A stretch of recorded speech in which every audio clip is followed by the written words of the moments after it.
Hello students, this is Ayushi Gaur. Last lecture में हमने ये प्रॉपर्टीज़ करी थी। ये जो प्रॉपर्टीज़ हैं आपकी मैट्रिक्स मल्टीप्लिकेशन की, अवयव गुणन के लिए ये प्रॉपर्टीज़ हैं आपकी, जो हमने कंप्लीट कर ली थी।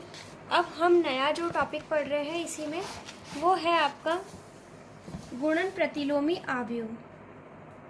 गुणन प्रतिलोमी अवयव, गुणन प्रतिलोमी अवयव, या हम इसे कहते हैं मल्टीप्लिकेटिव इनवर्स। ये सारे नाम वही हैं जो कि आप पिछले साल कॉम्प्लेक्स नंबर या फिर सम्मिश्र संख्या में पढ़ के आए हैं। गुणन प्रतिलोमी अवयव, देखिए, अगर कोई भी दो मैट्रिक्स हमारे पास में है ए और बी, और हमने उनको गुणा किया, रिजल्ट में हमें क्या मिल गया? इकाई मैट्रिक्स, यूनिट मैट्रिक्स। दो मैट्रिक्स ए और बी अगर है आपके पास, हमने अगर उनको गुणा किया, हमें रिजल्ट में अगर इकाई मैट्रिक्स या फिर यूनिट मैट्रिक्स मिल रही है, तो ए को बी का गुणन प्रतिलोमी या फिर बी को ए का गुणन प्रतिलोमी कहा जाता है। इसे हम इंग्लिश में कहते हैं A inverse of any matrix. जैसे कि मान लीजिए मैंने ए को बी से गुणा किया और मुझे रिजल्ट में मिले इकाई मैट्रिक्स। इसका मतलब मैंने ए को जब बी से गुणा किया तो मुझे क्या मिल रहा है? आई। इसे हम क्या कहेंगे? यहाँ पर बी क्या बन गया आपका? बी को हम कहते हैं ए इनवर्स, क्योंकि जब मैंने ए को ए इनवर्स से जब मैं गुणा करूँगी तभी तो मुझे आई मिलेगा। अब मैंने ए को बी से अगर गुणा किया और मुझे आई क्या है? ये एक इकाई मैट्रिक्स है। इकाई मैट्रिक्स मतलब यूनिट मैट्रिक्स, इकाई अवयव है, इसे हम कहते हैं इकाई अवयव यूनिट मैट्रिक्स। ए को बी से हमने गुणा किया, हमें आई मिल गया। इसका मतलब बी क्या है? ए का इनवर्स कहलाएगा, और ए का इनवर्स है तो हम बी को ए इनवर्स भी लिख सकते हैं। ठीक है। अब इसे हम अगर हम इसकी परिभाषा लिखें तो क्या होगी? यदि समान क्रम के दो अवयव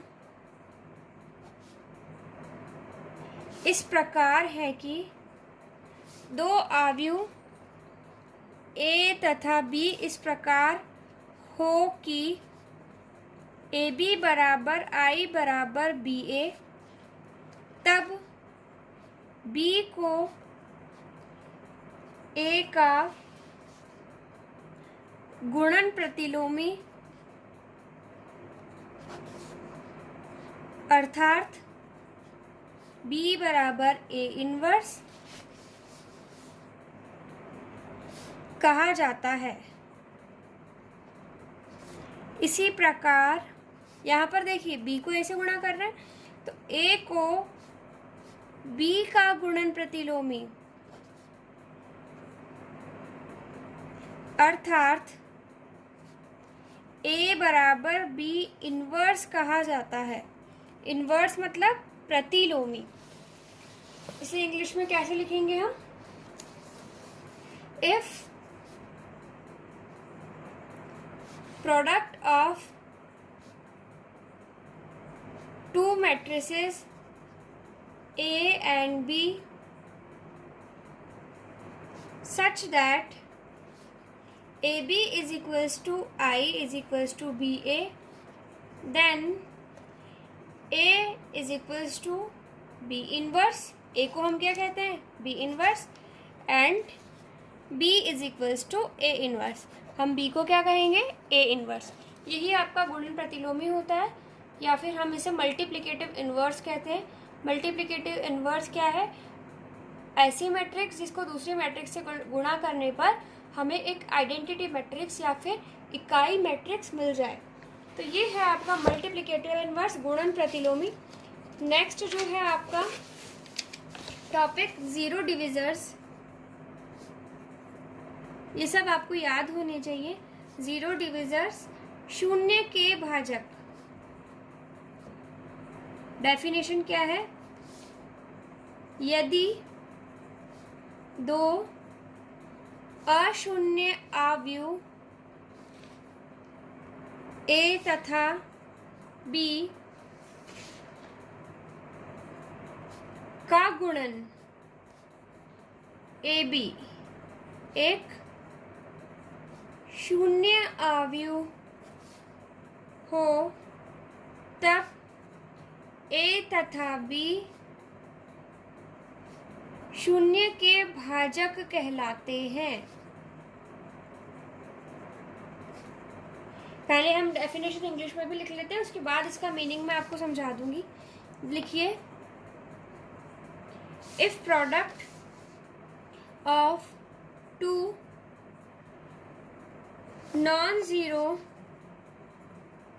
matrices A and B is 0, then A and B are called zero divisors। देखिए, A और B दो मैट्रिक्स इस तरह से हैं कि जब हमने इनको गुणा किया तो हमें रिजल्ट में क्या मिल रहा है, 0।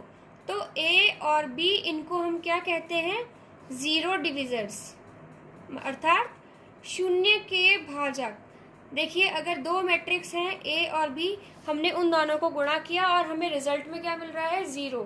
तो ए तथा बी क्या कहलाते हैं, जीरो के भाजक, शून्य के भाजक, या फिर हम इसे क्या कहेंगे, जीरो डिविजर्स। ओके, अब नेक्स्ट जो है हमारा वो है वर्ग अवयव की धन पूर्णांक घात।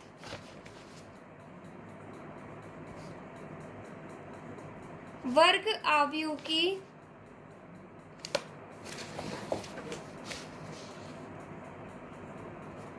धन पूर्णांक घात, इसे इंग्लिश में कहते हैं हम positive integral power of a square matrix. देखिए, यहाँ पहले ही मेंशन कर दिया है कि मैट्रिक्स कैसी है, आपकी स्क्वायर है, वर्ग अवयव है। तो positive integral power of A square matrix क्या होता है, किसी वर्ग अवयव की धन पूर्णांक घात। मान लीजिए कि कोई एक मैट्रिक्स ए है, अगर आपने इसको ए से गुणा किया तो आपको क्या मिलेगा, ए स्क्वायर। फिर आप क्या करेंगे, अगर आप ए स्क्वायर को ए से गुणा करेंगे तो आपको क्या मिलेगा, ए क्यूब। अगर आप इस ए क्यूब को ए से गुणा करेंगे तो आपको क्या मिलेगा, ए की पावर 4। इसी तरह से आप ए की पावर n-1 को ए से गुणा करेंगे तो आपको क्या मिलेगा, ए की घात n। इसका मतलब जब हमने ए की पावर n-1 को ए से गुणा किया तो हमें क्या मिल रहा है, ए की घात n। इन्हीं को हम कहते हैं किसी वर्ग अवयव। मान लीजिए यहाँ पर ए क्या है, ए एक स्क्वायर मैट्रिक्स है, मतलब वर्ग अवयव है। ए अगर एक वर्ग अवयव है तो इसकी धन पूर्णांक घात क्या कहलाती है, अगर हम इसको ए से गुणा करें, इसको हम ए से गुणा कर दें, अर्थात ए की पावर n-1 को ए से अगर हम गुणा करें तो हमें ए की घात n मिल जाएगी, जो कि क्या है, एक धन पूर्णांक है, एक पॉजिटिव इंटीग्रल वैल्यू है। तो यहाँ तक हमारा कंसेप्ट बिल्कुल ख़त्म हो चुका है। अब जो हमें नेक्स्ट करना है, देखिए हम अब करते हैं एग्जाम्पल नंबर 5। उससे पहले इसका धन पूर्णांक घात का मैं आपको एक एग्जाम्पल बताती हूँ। देखिए, जो पॉजिटिव इंटीग्रल पावर हमने की है, यहाँ पे देखिए आपको एक मैट्रिक्स ए दे रखी है और ये मैट्रिक्स जो है हमेशा आपकी कैसी होगी, वर्गाकार होगी, एक स्क्वायर मैट्रिक्स होगी। अब आपको अगर ए स्क्वायर निकालना है तो आप क्या करेंगे, ए को ए से गुणा करेंगे। जब आपने ए को ए से गुणा किया तो आपको ये मिल रहा है। फिर आपको अगर ए क्यूब निकालना है तो आप ए स्क्वायर को ए से गुणा करेंगे। तो इसी तरह से आप बहुत सारी घातें निकाल सकते हैं। एग्जाम्पल नंबर 5 अब हम करते हैं, जो कि आपको सॉल्व एग्जाम्पल्स दे रखे हैं। देखिए, पहला एग्जाम्पल नंबर 5 आपको दिया है, यदि ए बराबर ये है तथा बी बराबर ये है, तब आपको फाइंड करना है 2a माइनस 3b। क्योंकि हमने स्केलर मल्टीप्लिकेशन पढ़ा है, अगर a ये है तो 2a क्या होगा, देखिए a आपको ये दे रखा है, तो 2a क्या होगा कि इस मैट्रिक्स, देखिए 2a, a की जगह हमने ये रख दिया। स्केलर मल्टीप्लिकेशन कहता है कि जो स्केलर क्वांटिटी है, जो अचर राशि है, वो मैट्रिक्स अवयव के हर एक पद से गुणा होगी। तो ये 2 दूनी 4, 2 तिया 6, 2 चौक 8, 2 दूना 4, 2 एकम 2, 2 पंजे 10। तो ये क्या करा हमने, a के सभी अवयवों को 2 से गुणा कर दिया। इसी तरह से -3b, तो 3b जो है वो क्या है 3, और यहाँ पे हमने b लिख दिया। अब ये 3 इसमें अंदर जाके इन सभी से गुणा होगा। फिर आपको क्या करना है, जो 2a का मान आया है ये इसमें से माइनस करना है 3b को। ये एग्जाम्पल आप लोग कर लेंगे। मैं आपको एग्जाम्पल नंबर 6 बता देती हूँ जो कि इसी तरह का ही है। तो उससे आपको, अगर मैंने 6 बता दिया तो 5th वाला आप लोगों को बहुत ही आसानी से आ जाएगा। देखिए हम अभी करते हैं एग्जाम्पल नंबर 6। एग्जाम्पल नंबर 6 में हमें क्या कहा गया है, b दिया है हमें, b बराबर -2, 2, 0, 3, 1, 4। c हमें दिया है 2, 7, 0, 1, -2 तथा 6। हमें बोला है फाइंड a, मतलब a क्या करना है हमें, a ज्ञात करो। जबकि हमें क्या दे रखा है कि जबकि 2a minus 3b plus 5c बराबर 0। जब भी 0 लिखा हुआ आ रहा है या i लिखा हुआ आ रहा है, 0 लिखा हुआ आ रहा है तो आपको समझ जाना है कि 0 मैट्रिक्स है, i लिखा हुआ आ रहा है तो आपको समझ जाना है कि यूनिट मैट्रिक्स है, इकाई मैट्रिक्स है। और 0 मैट्रिक्स और इकाई मैट्रिक्स का क्रम हमेशा, ऑर्डर हमेशा क्या होगा, आप क्वेश्चन में देखिए, क्वेश्चन में आपको जो मैट्रिक्स दे रखी है उसका क्रम कितना है। देखिए ये जो मैट्रिक्स है इनका ऑर्डर है 2 क्रॉस 3। तो आपको जो 0 मैट्रिक्स या फिर जो आई मैट्रिक्स लेनी है उसका ऑर्डर भी आपको 2 क्रॉस 3 ही रखना है हमेशा। ये ऑब्वियस सी बात है जो कि आपको हमेशा याद रखनी है। अब देखिए 2a इज इक्वल्स टू, अब आपको निकालना क्या है, a पूछा है तो सिंपल हम जैसे करते थे, हमें क्या करना है, यहाँ से a को निकालना है तो हम a को पहले दूसरी तरफ ले जाए। तो हमने क्या किया, a को यहाँ रखा, हम 3b उधर ले गए, तो ये 3b ये इधर आया तो बन जाएगा -5c। अब आपको क्या निकालना है, a निकालना है। तो a निकालने के लिए a क्या हो जाएगा, 1/2 3b माइनस 5c। अब a बराबर 1/2, क्या करें हम, 3b, b का मान रख दें।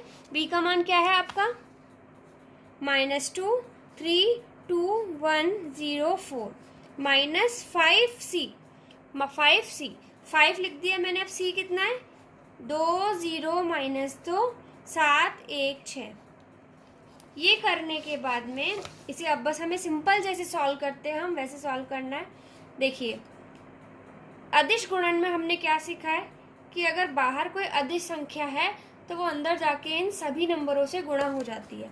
तो ये क्या बनेगा आपका, 3 दूना 6, 3 तिया 9, 3 दूनी 6, 3 एकम 3, 0, 3 चौक 12, -5 दूनी 10, 7 पंजे 35, ये 0, 10, 5, 30।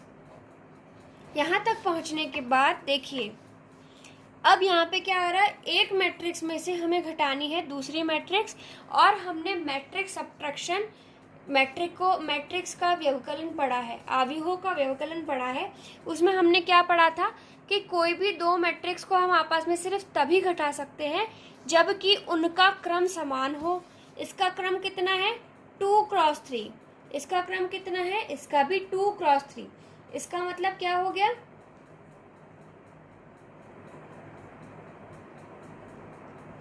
2 क्रॉस 3। इसका मतलब हम इन्हें घटा सकते हैं, और घटाने के लिए हमने क्या पढ़ा था कि संगत अवयवों को घटाया जाता है। तो जब -6 में से -10 होगा तो यहाँ आपको क्या मिलेगा, -16। 6 में से आप माइनस करेंगे 0 तो आपको यहाँ लिखना है 6। 0 में से माइनस किया -10 तो आपको मिल रहा है यहाँ पर 10। 9 में से माइनस हुआ 35 तो कितना बचेगा, यहाँ मिलेगा आपको 26। 3 में से माइनस किया 5 तो यहाँ मिल रहा है आपको -2। 12 में से माइनस किया 30 तो यहाँ मिल रहा है -18। अब a बराबर फिर से एक अदिश संख्या है बाहर, ये अंदर जाएगी तो सबसे गुणा होगी, तो जब 1/2 अंदर आके गुणा होगा तो ये बन जाएगा माइनस का 8, 3, 5, 13, -1 माइनस का 9, जो कि हमारा आंसर है। जैसे हम सिंपली मैथ्स में कैलकुलेशन करते हैं उसी तरह से आपको इस तरह की कैलकुलेशंस करनी है। नेक्स्ट जो क्वेश्चन है हमारा एग्जाम्पल नंबर 7, वो हम देखते हैं। एग्जाम्पल नंबर 7 में आपको दिया है, यदि a बराबर 4, 2, -5, 1, 0, 3 तथा b बराबर आपको दिया है 6, -7, 0, -1, 2, 5, 1, 0, 3, तब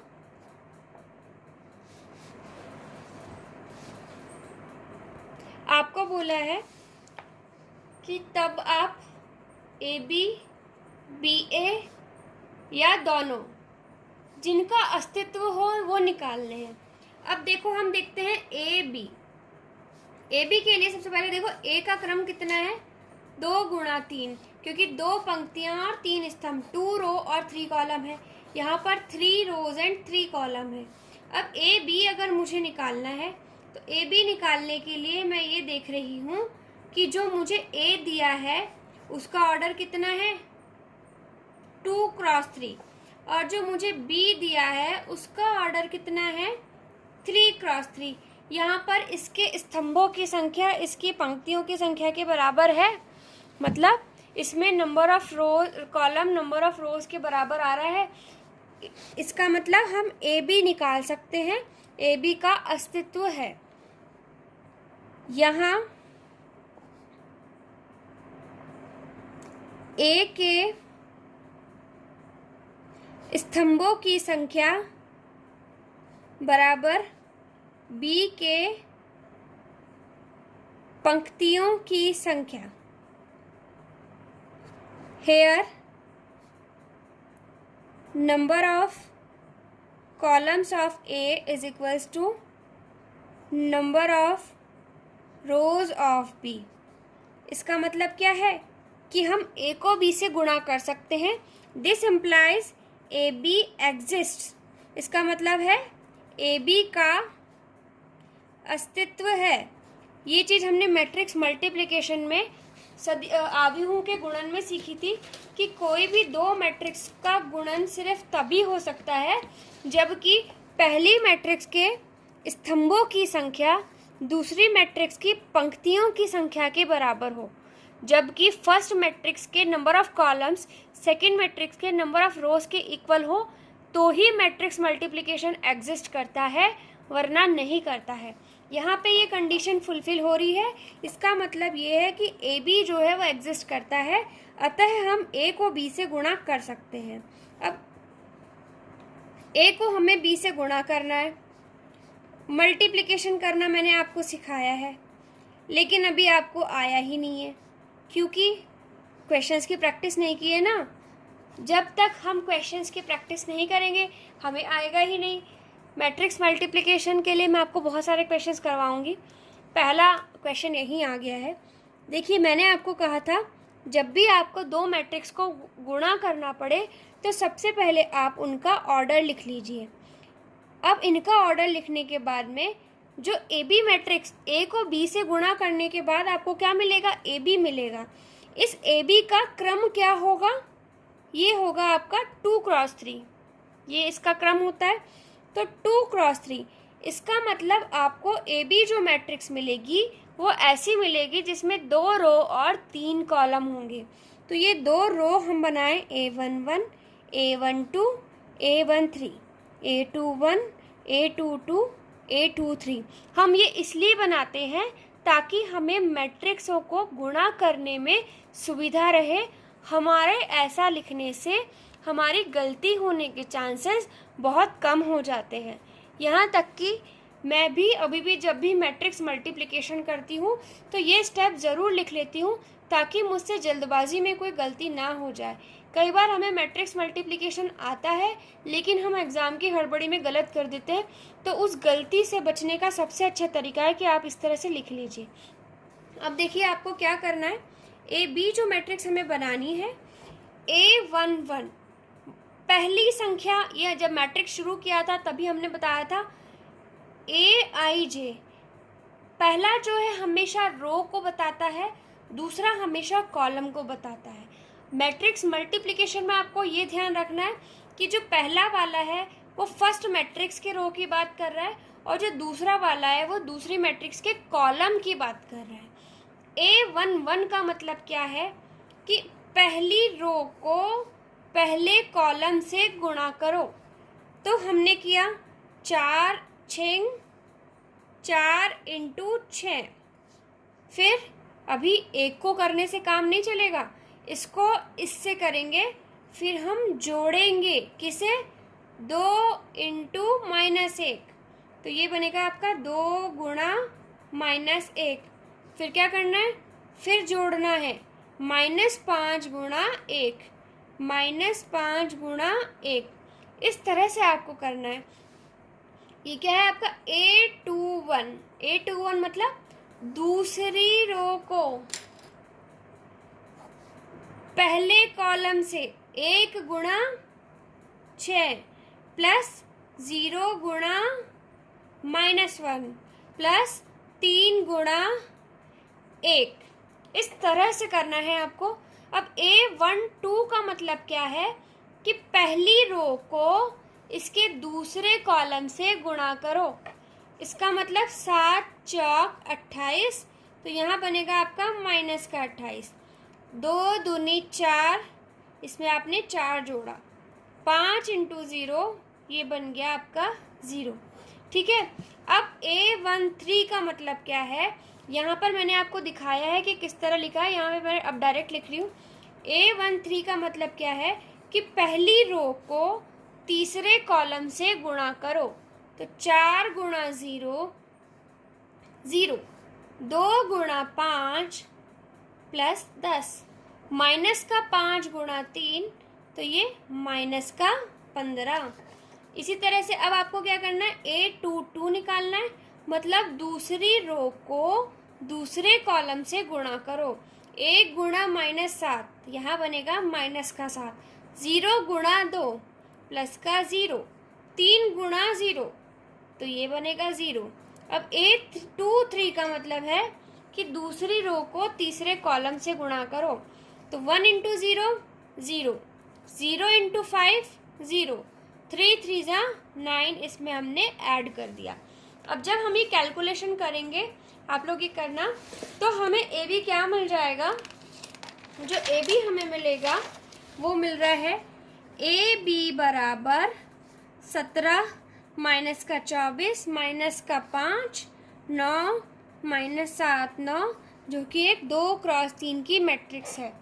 इस सवाल में हमसे ये पूछा था कि आपको मैट्रिक्स ए और बी दी है, ए बी बी ए में से किसका अस्तित्व है, और जिनका भी अस्तित्व है आप उनका मान निकालिए।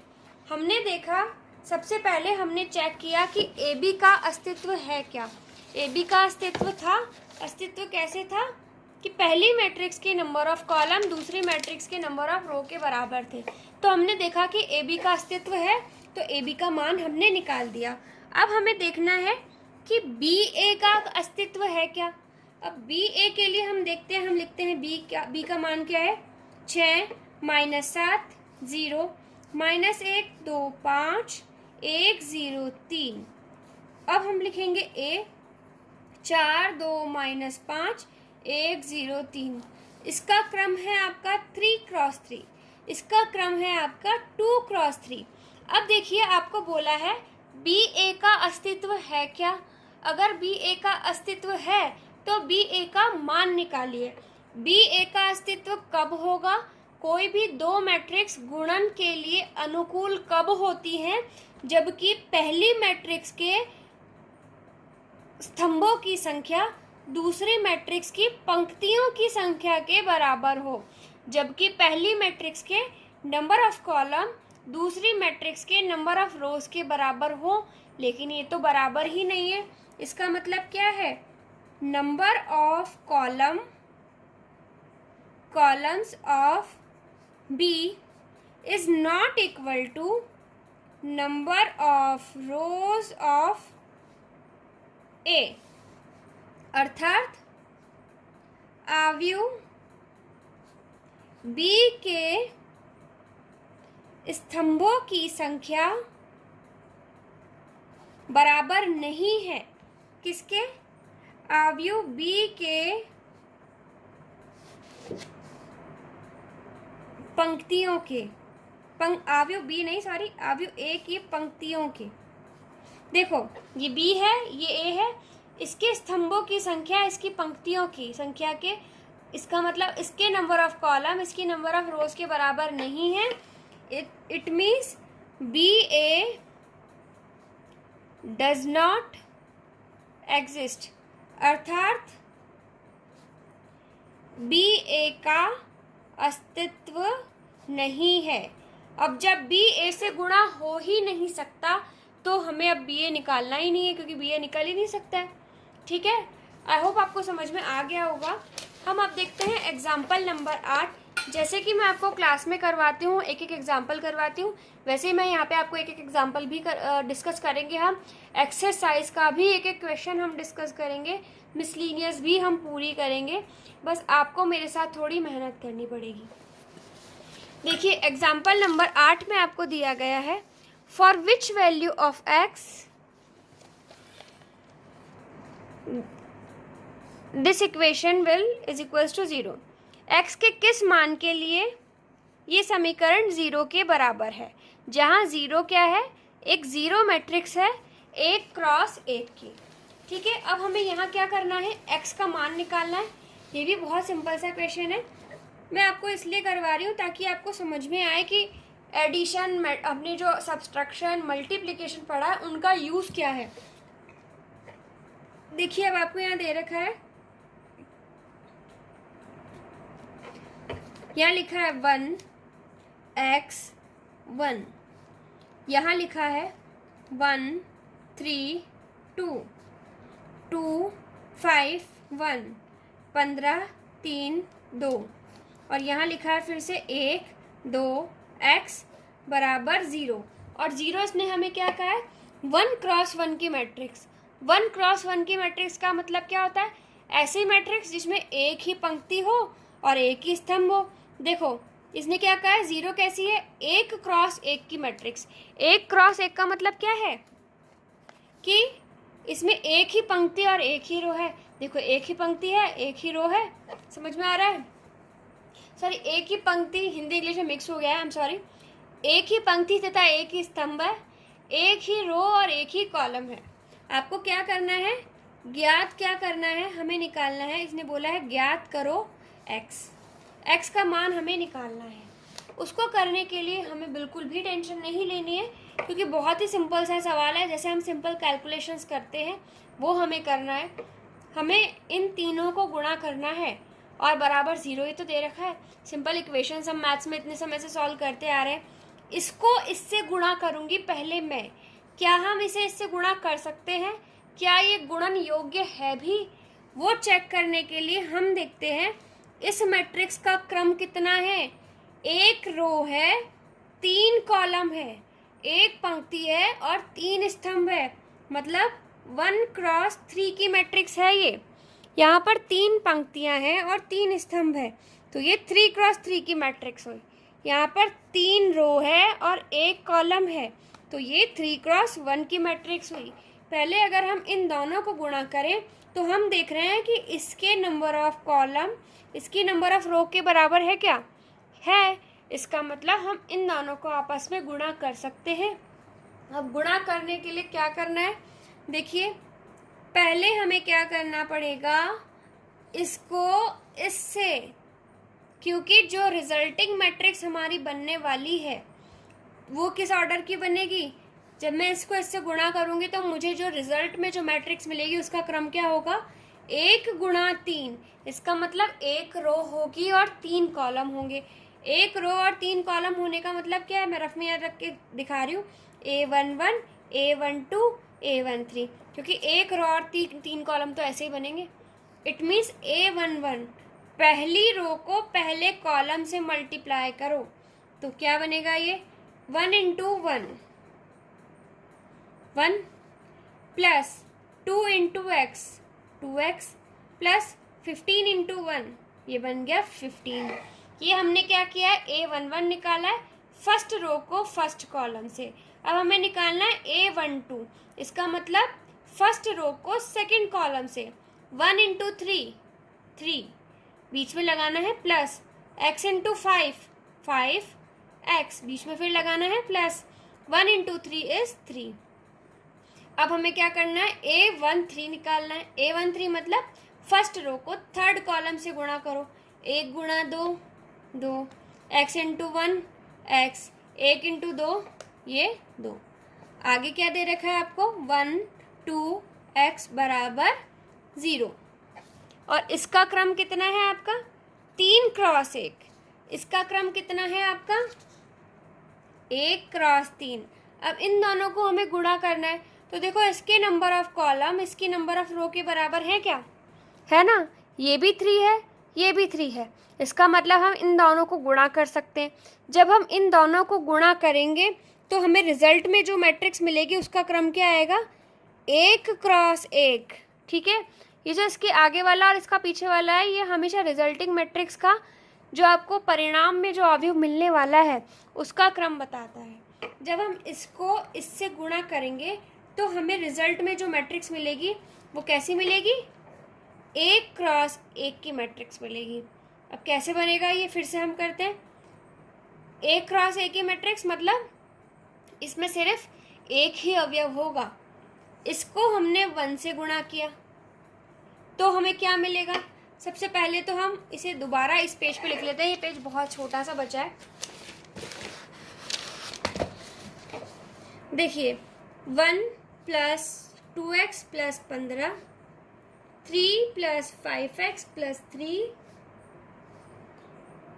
2 प्लस x प्लस 2, यहाँ बच रहा है आपका 1 2x बराबर 0। देखिए अब ये जो मैट्रिक्स है इसका क्रम है 1 क्रॉस 3, इसका है 3 क्रॉस 1। इसकी नंबर ऑफ कॉलम इसकी नंबर ऑफ रो के बराबर है, इसका मतलब इनको गुणा किया जा सकता है। जब हम इनको गुणा करेंगे तो जो हमें अवयव मिलेगा, जो हमें मैट्रिक्स मिलेगी, उसका ऑर्डर क्या होगा, रिजल्टिंग जो परिणाम स्वरूप हमें मैट्रिक्स मिलने वाली होती है उसका क्रम हमेशा यही होता है, ये आगे वाला इसका और इसका पीछे वाला। तो जो हमें रिजल्ट में मैट्रिक्स मिलेगी उसका क्रम क्या होगा, 1 गुणा 1। और हमारा ये जो 0 है इधर, ये भी तो 1 गुणा 1 का ही है। 1 गुणा 1 का मतलब एक ही पंक्ति होगी, एक ही स्तंभ होगा, इसका मतलब इसमें तो एक ही अवयव होगा A11। A11 का मतलब क्या है कि पहली रो को पहले कॉलम से गुणा कर दो। अब ये करने से पहले हम इसे इस तरह लिख सकते हैं, इसे हम क्या लिखेंगे, इसे हम पहले इस तरह से लिखें एक बार, 2x प्लस 16, इसे हम लिखेंगे 5x प्लस 6, इसे हम लिखेंगे x प्लस 4। ये आपका 1 गुणा 3 है, ये आपका 3 गुणा 1 है, ये 1 2 x। अब जब हम इनको गुणा कर रहे हैं तो हमें 1 क्रॉस 1 की मैट्रिक्स मिलेगी। वो कैसे मिलेगी, पहले हमें क्या करना है, फर्स्ट रो को फर्स्ट कॉलम से, तो ये 2x प्लस 16 गुणा 1, 2x प्लस 16 गुणा 1 प्लस 5x प्लस 6 गुणा 2, मतलब प्रथम अवयव प्रथम से, द्वितीय द्वितीय से, थर्ड थर्ड से। तो 5x प्लस 6 गुणा 2 प्लस x प्लस 4 गुणा x। इसे सॉल्व करें तो हमें मिलेगा 2x plus 16 plus 10x plus 12 plus x square plus 4x बराबर 0। क्योंकि दोनों का क्रम समान है इसलिए हम इक्वलिटी ऑफ मैट्रिक्स मतलब अवयवों की समानता से हम इनको बराबर लिख सकते हैं। अब हमें क्या मिल रहा है, एक्स स्क्वायर 10x 2x और 4x मिलके कितना बन जाएगा, 16x प्लस 16 और 12 मिलके बन जाएगा 28 बराबर 0। अब ये इक्वेशन आपको एक द्विघात क्वाड्रेटिक इक्वेशन मिल गई है। और आपको क्वेश्चन में पूछा क्या था, ज्ञात करो एक्स का मान आपको निकालना था। अब यहाँ से आप एक्स का मान नहीं निकाल सकते क्या? देखिए फैक्टर बना लो, 14 दूनी 28, 14 2 ज़ा 28, फैक्टर्स बन गए। एक्स प्लस 14, इन दोनों में से 2 कॉमन लिया तो एक्स प्लस 14 बराबर 0। इसका मतलब x plus 14 into x plus 2 बराबर 0। यहाँ से आपका x का मान -2 एंड -14, ये 2 मान आ रहे हैं और यही आपका आंसर हो गया। इसके आगे जो एग्जांपल्स हैं, जैसे कि एग्जांपल नंबर 9, 10, 11, ये आपको खुद से ट्राई करने। और एक्सरसाइज में देखिए एग्जांपल नंबर 9, 10, 11 और एक्सरसाइज के 10 तक के क्वेश्चन आपको ट्राई करने हैं। कोई भी आपको प्रॉब्लम आती है तो आप प्लीज़ कमेंट सेक्शन में लिखिए, या फिर आप लोग मुझे व्हाट्सएप में ग्रुप में भी बता सकते हैं। तब तक के लिए थैंक यू स्टूडेंट्स।